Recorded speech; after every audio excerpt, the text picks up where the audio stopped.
बिस्मिल्लाहिर्रहमानिर्रहीम। अस्सलामुअलैकुम। पीडागोजी का सेशन नंबर 8 आज हमारा है और आज के इस सेशन के अंदर हम एजुकेशन के अंदर करिकुलम को डिस्कस करेंगे। करिकुलम के लिए जितने भी स्टेप्स हैं उनको डिस्कस करेंगे। करिकुलम डेवलपमेंट के ऊपर बात करेंगे। करिकुलम को इंट्रोड्यूस करेंगे। कौन कौन से एलिमेंट्स करिकुलम के लिए काफ़ी इम्पोर्टेंट होते हैं उनको डिस्कस करेंगे। तो आज का सेशन टोटली इस टॉपिक के ऊपर है, करिकुलम इन एजुकेशन। आज का सेशन लाइव इस वजह से नहीं हो सकता क्योंकि इंटरनेट का काफ़ी मसला है, तो मैंने सोचा चलो इसका रिकॉर्डेड सेशन करके आपके साथ शेयर कर दूंगा। ठीक है, सबसे पहले हम इस चीज़ को थोड़ा सा इंट्रोड्यूस कर लेते हैं। करिकुलम इन एजुकेशन, देखें एजुकेशन अगर आप देखें तो आपका जो पूरा एजुकेशन सिस्टम होता है वो एक चीज़ के ऊपर किसी न किसी सूरत में बेस करेगा।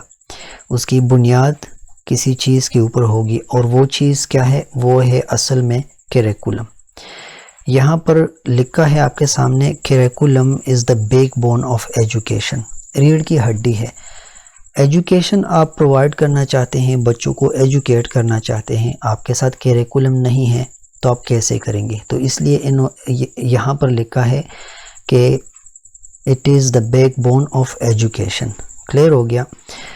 करिकुलम ये डेवलप क्यों होता है या इसको हम इंट्रोड्यूस क्यों करते हैं, इस मकसद के लिए कि व्हाट टू टीच, हम बच्चों को क्या पढ़ाएं, उनको टीच क्या करवाएं। हाउ टू टीच, ये भी हमें करिकुलम ही बताता है कि हाउ टू टीच, कैसे पढ़ाएं। यहाँ पर आपका जहन जाएगा टीचिंग मेथड्स के ऊपर, तो वो भी करिकुलम ही डिफ़ाइन करता है। और आखिर में हमें करिकुलम इस चीज़ में भी हेल्प करता है कि वाई टू टीच, आखिर क्यों हम इस टॉपिक को पढ़ाएं, हम इस सब्जेक्ट को पढ़ाएं, हम इस सब्जेक्ट के अंदर इस कंटेंट को डिलीवर करें। तो ये तीन चीज़ें हैं जो कि करिकुलम टारगेट करता है। पहला हो गया व्हाट टू टीच, दूसरा हो गया हाउ टू टीच और तीसरा हो गया व्हाई टू टीच, क्या, कैसे और क्यों। अब ये तीनों इतने इम्पॉर्टेंट है कि जब भी कोई रिसर्च बेस बात करता है तो रिसर्च में यही तीनों चीज़ें होती हैं।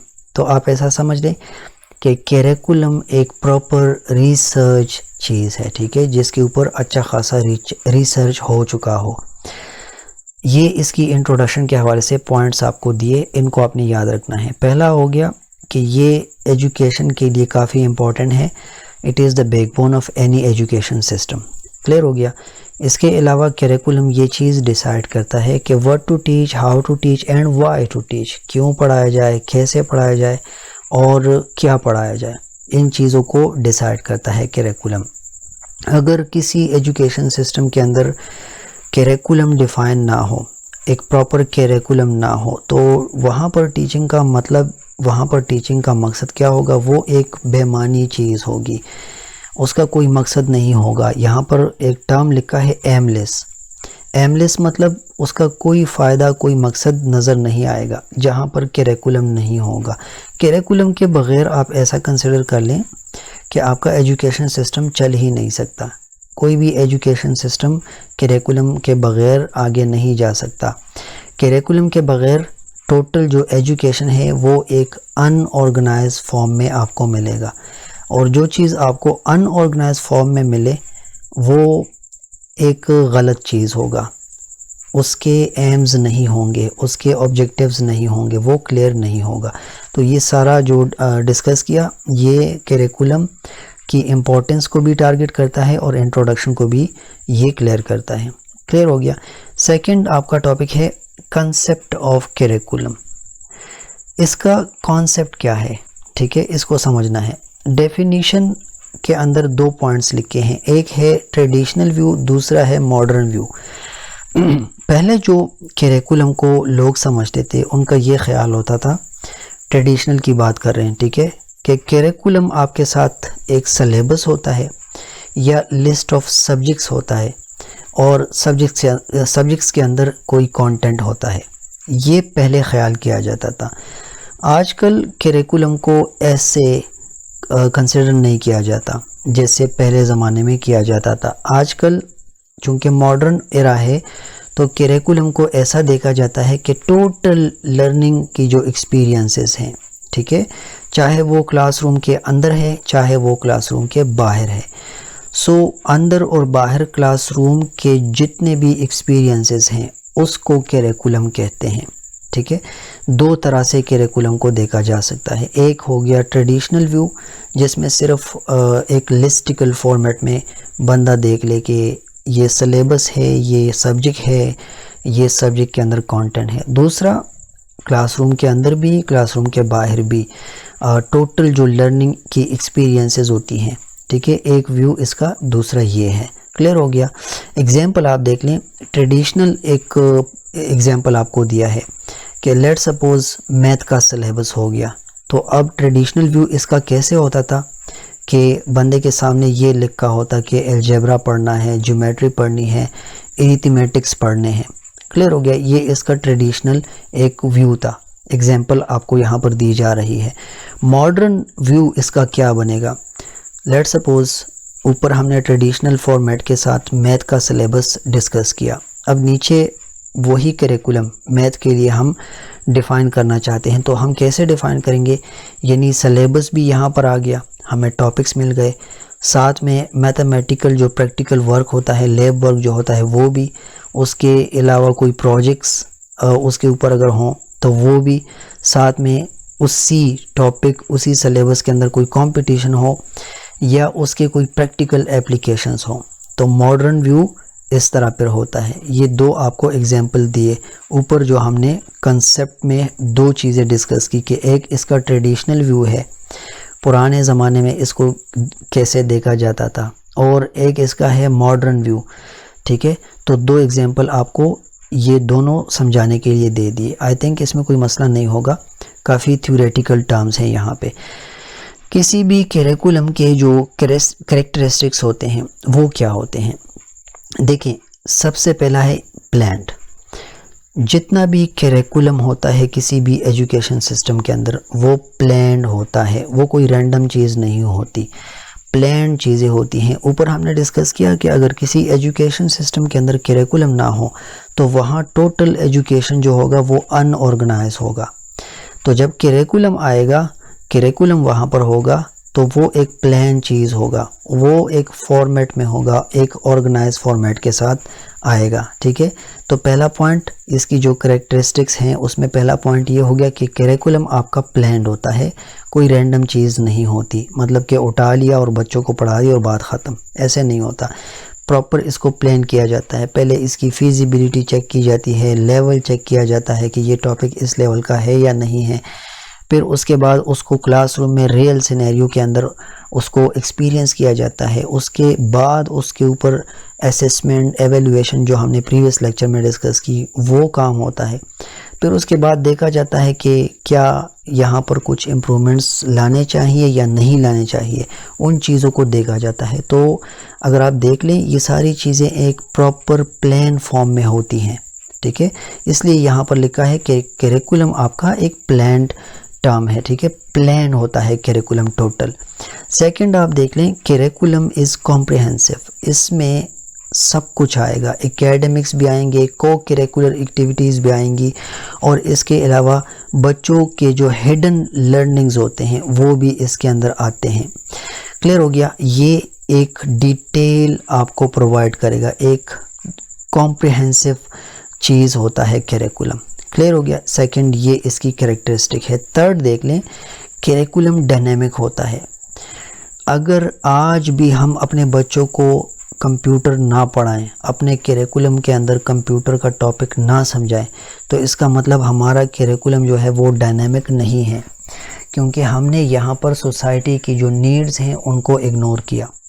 करिकुलम को डायनेमिक होना चाहिए, स्टैटिक नहीं होना चाहिए। अगर आज भी हम अपने करिकुलम के अंदर कोई नया टर्म जो मॉडर्न एरा में चल रहा हो, अगर उसको हम इंट्रोड्यूस नहीं करते, उसके ऊपर हम बात नहीं करते, उसको करिकुलम के अंदर शामिल नहीं करते, तो दैट मीन्स कि हमारा करिकुलम एक स्टैटिक करिकुलम है, एक रिजिड करिकुलम है जिसमें मसले ज़्यादा होते हैं। तो करिकुलम क्या होता है, अच्छे करिकुलम की एक अच्छी खासियत ये होती है कि ये एक डायनामिक चीज़ होता है, प्लान होता है, कॉम्प्रिहेंसिव होता है और डायनामिक, बस इसके अलावा इसमें कोई रॉकेट साइंस नहीं है। क्लियर हो गया, आगे जाते हैं। करिकुलम के कौन कौन से टाइप्स हैं, यहाँ पर दो तरह के टाइप्स आपके सामने मैंने रखे हैं, एक अकॉर्डिंग टू द नेचर और दूसरा according to the approach. Nature में एक है फॉर्मल करिकुलम, दूसरा है इनफॉर्मल करिकुलम, तीसरा है हिडन करिकुलम। नेचर के हवाले से अगर हम करिकुलम को डिफ़ाइन करना चाहें, उसके टाइप्स को अगर हम डिस्कस करना चाहें, तो पहला टाइप है फॉर्मल करिकुलम। फॉर्मल करिकुलम क्या होता है, ये एक प्लान करिकुलम होता है या रिटन सिलेबस आप कह लें, या आप ऐसा समझ लें जो हम बच्चों को किताबें पढ़ाते हैं, ऑफिशियल जो text books KPK Khyber Pakhtunkhwa text book board जो हमें बुक्स प्रोवाइड करते हैं, वो हमारा एक फॉर्मल करिकुलम है। ठीक है, उसको प्रॉपर फॉलो किया जाता है, एक प्लान फॉर्मेट में हमें बुक्स मिलते हैं, फिर उसको हम पढ़ाते हैं। तो रिटन फॉर्मेट या रिटन सिलेबस जो होता है, अगर आपसे कोई पूछ ले कि फॉर्मल करिकुलम क्या चीज़ है, तो आपने ये बताना है कि ये एक प्लान करिकुलम होता है, एक प्लान चीज़ है और ये रिटन फॉर्मेट में होता है, इसका सिलेबस जो होता है वो रिटन होता है। एग्जाम्पल आपने देनी है आपके जो ऑफिशियल टेक्स्ट बुक्स हैं। क्लियर हो गया, फर्स्ट टाइप इसका ये हो गया नेचर के हवाले से। इनफॉर्मल करिकुलम क्या होता है, अक्सर इसके हवाले से क्वेश्चन हो जाता है कि इनफॉर्मल करिकुलम के बारे में बता दो। तो unplanned learning from environment, peers, media, बच्चों ने इधर उधर से कोई चीज़ें, कोई पॉइंट सीख लिए, अपने एनवायरनमेंट से चीज़ें सीख ली, पीयर्स ग्रुप्स के अंदर उन लोगों ने चीज़ें सीख ली, ठीक है, या कोई मीडिया है, कोई और सोर्स है, उस तरह से आपके सिलेबस के अंदर या करिकुलम के अंदर जो चीज़ें हैं उस हवाले से उन लोगों ने सीखा, तो वो होगा इनफॉर्मल करिकुलम, वो आएगा इनफॉर्मल करिकुलम के अंदर। क्लियर हो गया। थर्ड इसका है हिडन करिकुलम, ये टाइप है। अब हिडन करिकुलम क्या है, ये अनरिटन वैल्यूज़ जो होती हैं या एटीट्यूड्स, ठीक है, यानी रवैये, हैबिट्स यानी बच्चों के जो आदत होते हैं, वो उनको कैसे हासिल करते हैं, अडॉप्ट कैसे करते हैं, जो अनरिटन चीज़ें होती हैं, ठीक है, इक़दार हो जाते हैं वहाँ पर, उनके रवैये आ जाते हैं वहाँ पर, उनके आदत वहाँ पर आ जाते हैं। तो ये सारा जो करिकुलम है इसको कहते हैं हिडन करिकुलम। अब एग्जांपल देख लें, फॉर एग्जांपल पंक्चुअलिटी। अब ताबेदारी एक ऐसी चीज़ है कि ये एक हिडन करिकुलम है, ये बच्चा किताबों से भी सीख सकता है, लेकिन रियल में ये बच्चा कहाँ से सीखता है, अपने मुआशरे से। ठीक है, उसको पता लग जाता है कि पंक्चुअलिटी एक ऐसी चीज़ है, एक ऐसा टर्म है जिस पर इंसान की इज़्ज़त, उसको इज़्ज़त मिलती है, इंसान की इज़्ज़त होती है। टीम वर्क से उसको पता चल जाता है कि टीम वर्क करने से मसले जल्दी हल हो जाते हैं। रेस्पेक्ट फॉर डाइवर्सिटी, ठीक हो गया। तो ये सारी चीज़ें जो हैं ये हिडन करिकुलम के अंदर आती हैं। अकॉर्डिंग टू नेचर हमने यहाँ पर करिकुलम के 3 टाइप्स को डिस्कस किया। एक हो गया फॉर्मल करिकुलम, दूसरा हो गया इनफॉर्मल करिकुलम, तीसरा हो गया हिडन करिकुलम। अब अकॉर्डिंग टू अप्रोच इसके कौन कौन से टाइप्स होते हैं, मतलब एक प्रॉपर अप्रोच के साथ जब हम जाते हैं और करिकुलम बनाते हैं तो हम किन चीज़ों को देखते हैं। तो पहला यहाँ पर है सब्जेक्ट सेंटर्ड करिकुलम, दूसरा है स्टूडेंट सेंटर या लर्नर सेंटर्ड करिकुलम, तीसरा है एक्सपीरियंस सेंटर्ड करिकुलम, चौथा है कोर करिकुलम और पांचवा है इंटीग्रेटेड करिकुलम। अब एक एक करके एग्जाम्पल के साथ इसको समझने की कोशिश करते हैं। सब्जेक्ट सेंटर्ड करिकुलम क्या है, यहाँ नाम से आपको आइडिया हो जाएगा कि वो करिकुलम जो सब्जेक्ट के ऊपर फोकस करे, focus on subjects, maths, science, English, ठीक है। अब फॉर एग्जांपल ट्रेडिशनल स्कूलिंग, आजकल भी हमारे साथ यही होता है, ट्रेडिशनल वे में भी हम जाते हैं, यानी आप ऐसा समझ लें हमारा जो एजुकेशन सिस्टम है वो एक ब्लेंड है, ट्रेडिशनल प्लस मॉडर्न। क्लियर हो गया। तो हम ट्रेडिशनल करिकुलम जो सब्जेक्ट सेंटर्ड हो वो क्या होता है, हम उसको ऐसे जानेंगे कि जो हम बच्चों को किताबों के अंदर पढ़ाते हैं चीज़ें, ठीक है, मैथ हो गया, साइंस हो गया, इंग्लिश हो गया। तो ट्रेडिशनल स्कूलिंग जितनी भी है वो सब्जेक्ट सेंटर्ड करिकुलम को टारगेट करते हैं, यानी उसके अंदर सब्जेक्ट को देखकर करिकुलम डिज़ाइन किया जाता है और वो फिर फर्दर बच्चों को पढ़ाया जाता है। दूसरा देख लेते हैं लर्नर सेंटर्ड करिकुलम। यहाँ पर क्या होता है, ऊपर था सब्जेक्ट, यहाँ पर है लर्नर। स्टूडेंट को देखकर, स्टूडेंट की नीड्स को देखकर, स्टूडेंट्स के इंटरेस्ट को देखकर, उनकी एबिलिटीज़ को देखकर जब करिकुलम को डेवलप किया जाए तो ऐसे करिकुलम को कहते हैं लर्नर सेंटर्ड करिकुलम, जो लर्नर के ऊपर यानी स्टूडेंट के ऊपर फोकस करे। ये एग्जांपल्स हैं एक्टिविटी बेस्ड लर्निंग और मॉन्टेसोरी, ठीक है। तो यहाँ पर क्या होता है, यहाँ पर बच्चे की नीड्स को देखा जाता है, इन एरियाज़ में बच्चों के इंटरेस्ट को देखा जाता है, उनकी एबिलिटीज़ को देखा जाता है और उसके अकॉर्डिंग करिकुलम को डेवलप किया जाता है। ये इसका सेकंड टाइप हो गया।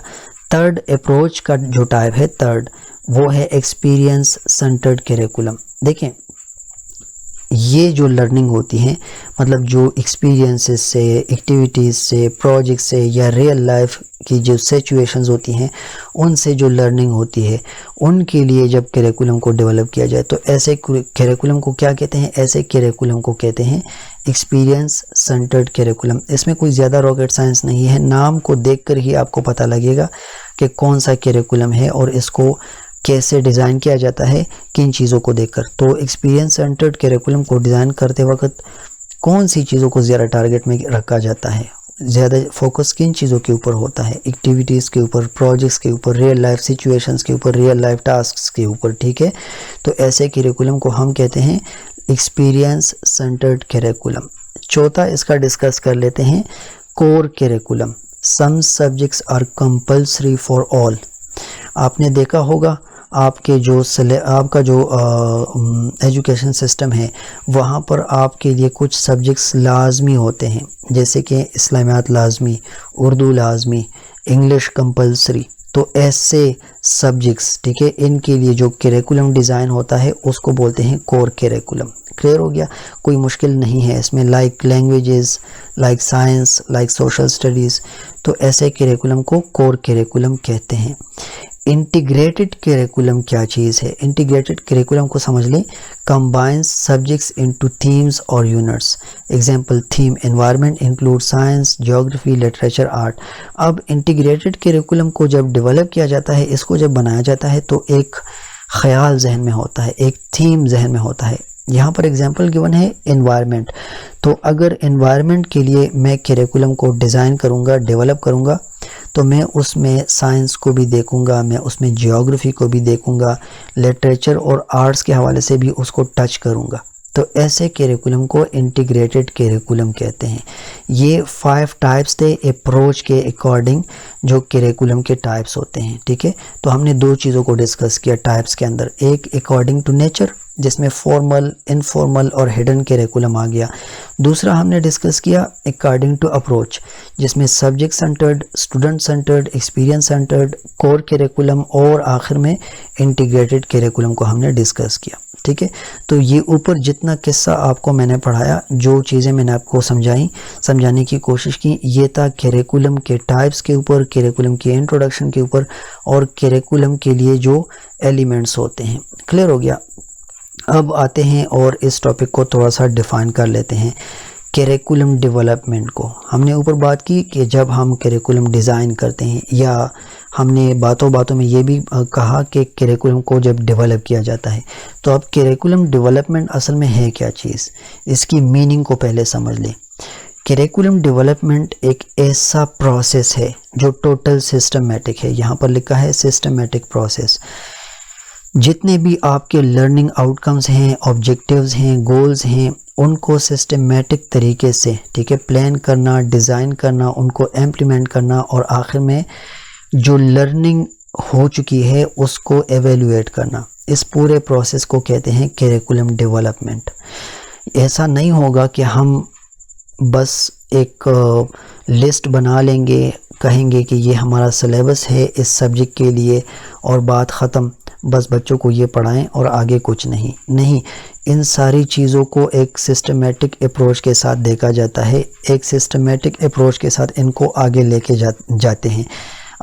सिस्टमेटिक प्रोसेस है सारा, प्लानिंग होती है, डिज़ाइनिंग होती है, उसकी इम्प्लीमेंटेशन होती है और ये सब कुछ करने के बाद उसको एवेल्युएट किया जाता है ताकि बाद में देखा जाए कि क्या जो करिकुलम डिज़ाइन किया था, जो फिर इम्प्लीमेंट किया, एवेल्युएट किया, इसमें कहाँ पर कमियां हैं, कहाँ पर वीकनेसेस हैं। ठीक है, तो प्रॉपर इसकी जो मीनिंग है कि करिकुलम डेवलपमेंट एक सिस्टमेटिक प्रोसेस है जिसमें सब कुछ सारे फेजेस आ जाते हैं, प्लानिंग के, डिज़ाइनिंग के, इम्प्लीमेंटेशन के और आखिर में एवेल्युएशन के। क्लियर हो गया।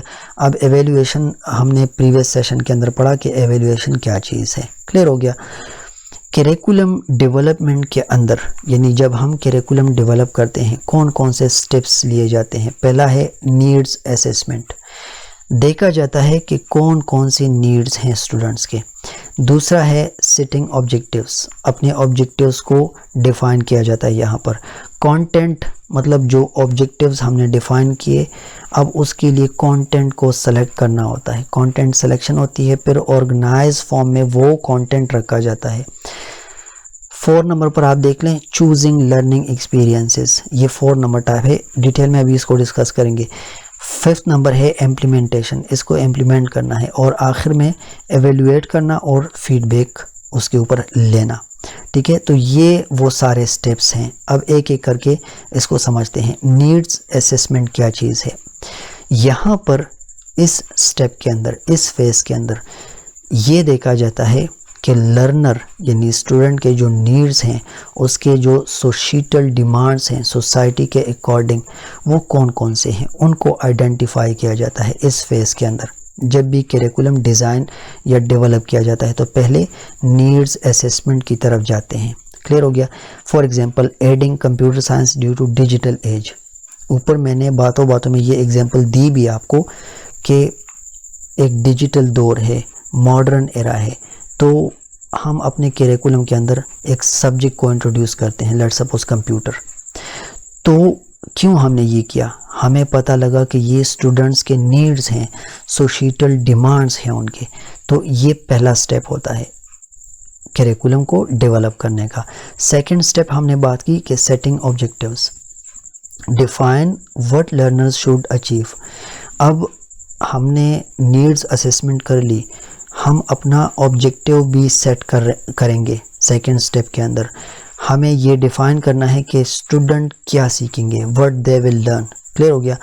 For example students will be able to write an essay in English, या कंप्यूटर को जो हमने ऊपर नीड्स असेसमेंट में इंट्रोड्यूस किया अपने करिकुलम के अंदर, कंप्यूटर का सब्जेक्ट ला कर रख दिया, तो हमारा गोल क्या होगा कि students will be able to learn about computers, learn about databases, learn about computer languages।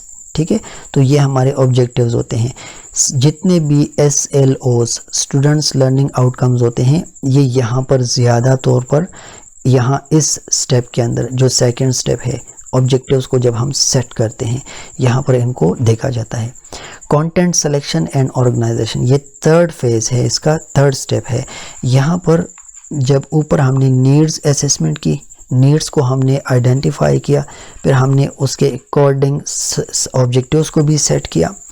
अब हम उन नीड्स को, उन ऑब्जेक्टिव्स को मीट करने के लिए, उनको अचीव करने के लिए क्या करेंगे, कंटेंट की सिलेक्शन करेंगे और उस कंटेंट को एक ऑर्गेनाइज फॉर्मेट के अंदर रखेंगे। यहाँ पर क्या करना है, decide what to teach and how to arrange topics. ऊपर हमने बात की कि the student will be able to learn what, mathematics या लर्न इंग्लिश ऐसे। तो यहाँ पर ये हमने करना है कि व्हाट टू टीच। अब इस ऊपर जो फेजेस हमने डिस्कस किए, उसमें जो हमने चीज़ें रखी, वो उसको समझाने के लिए क्या टीच किया जाए और उन टॉपिक्स को कैसे अरेंज किया जाए, ये काम यहाँ पर करना होता है कंटेंट सिलेक्शन और ऑर्गेनाइजेशन के अंदर। For example from simple to complex topics या local to global topics. Clear हो गया। हम यहाँ पर अपने टॉपिक्स को थोड़ा सा ऑर्गेनाइज फॉर्मेट के अंदर रख देते हैं। ऊपर हमने एग्जाम्पल दी कंप्यूटर की, तो फिर जब हम मॉडर्न वर्ल्ड के अकॉर्डिंग अपने करिकुलम के अंदर कंप्यूटर का सब्जेक्ट इंट्रोड्यूस कर देते हैं, नीड्स असेसमेंट देख लेते हैं, ऑब्जेक्टिव्स अपने सेट कर लेते हैं, फिर हमने कंप्यूटर के अंदर कौन कौन से टॉपिक्स रखने हैं और कहाँ पर रखने हैं उनको ऑर्गेनाइज करना है, ठीक है, कंटेंट की सिलेक्शन और साथ में ऑर्गेनाइजेशन। क्लियर हो गया? ये इसका थर्ड स्टेप था, चूजिंग लर्निंग एक्सपीरियंसेस। यहाँ पर लर्निंग एक्सपीरियंसेस को चूज़ करना होता है। फोर्थ नंबर जो स्टेप है, सेलेक्ट मेथड, कौन सा मेथड सेलेक्ट करना है, स्ट्रेटजीज उसके लिए कौन कौन सी होनी चाहिए और कौन कौन सी एक्टिविटीज़ होंगी लर्निंग एक्सपीरियंसेस को चूज़ करते वक्त, ठीक है। फॉर एग्जांपल फील्ड ट्रिप्स हो गए। अब कंप्यूटर की बात करें तो कंप्यूटर में ज़्यादातर लैब वर्क, प्रैक्टिकल काम, एक्सपेरिमेंट्स वगैरह हो गए, प्रोजेक्ट्स वगैरह हो गए, ठीक है। तो ये इसका फोर्थ नंबर स्टेप है करिकुलम डेवलप करते वक्त। अगर अभी तक आप इसमें कंफ्यूज हैं कि ये मैं क्या पढ़ा रहा हूँ, तो जब हम करिकुलम को डेवलप करते हैं हम इन स्टेप्स से होकर जाते हैं, इनको करके आखिर में हमें एक करिकुलम मिलेगा। क्लियर हो गया? 4 नंबर तक हम आ चुके हैं। अब आखिर में इम्प्लीमेंटेशन, ठीक है, actual teaching in the classroom. Curriculum हमने डिफ़ाइन किया, हमने उसके लिए नीड्स असेसमेंट की, हमने ऑब्जेक्टिव्स को सेट किया, हमने कंटेंट सिलेक्शन की, उसको ऑर्गेनाइज किया, उसको अब इम्प्लीमेंट कैसे करेंगे? क्लास में जाकर बच्चों को समझाएंगे, बच्चों को पढ़ाएंगे।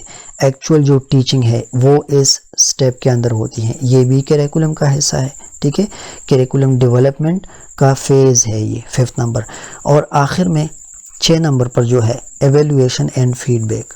अब यहाँ पर कौन से टर्म्स आते हैं? एवेल्यूएशन जो हमने प्रीवियस लेक्चर में डिस्कस किए, टेस्टिंग होती है, मेजरमेंट होती है, सर्वेज होते हैं, क्लासरूम के जो रिजल्ट्स होते हैं उनको देखा जाता है, उनको एवेल्यूएट किया जाता है, जजमेंट्स लिए जाते हैं। आखिर में हम क्या करते हैं? पूरे करिकुलम को रिवाइज करते हैं। अगर करिकुलम के अंदर कोई कमियां हैं तो फिर रिवीजन के अंदर उन कमियों को दूर करना, ठीक है। तो ये 6 स्टेप्स थे करिकुलम डेवलपमेंट के लिए। करिकुलम डेवलप करते वक्त हम इन 6 स्टेप से होकर जाते हैं। अच्छा, एलिमेंट्स ऑफ करिकुलम कौन कौन से होते हैं? तो एक बंदा है टायलर, उसने एक मॉडल इंट्रोड्यूस किया था 1949 में एलिमेंट्स के अकॉर्डिंग, एलिमेंट्स ऑफ करिकुलम के लिए। वो कहता है कि 4 मेजर एलिमेंट्स होते हैं। पहला है ऑब्जेक्टिव, दूसरा है कंटेंट, तीसरा है लर्निंग एक्सपीरियंसेस और चौथा है एवेल्यूएशन, ठीक है। ये इसके एलिमेंट्स होते हैं।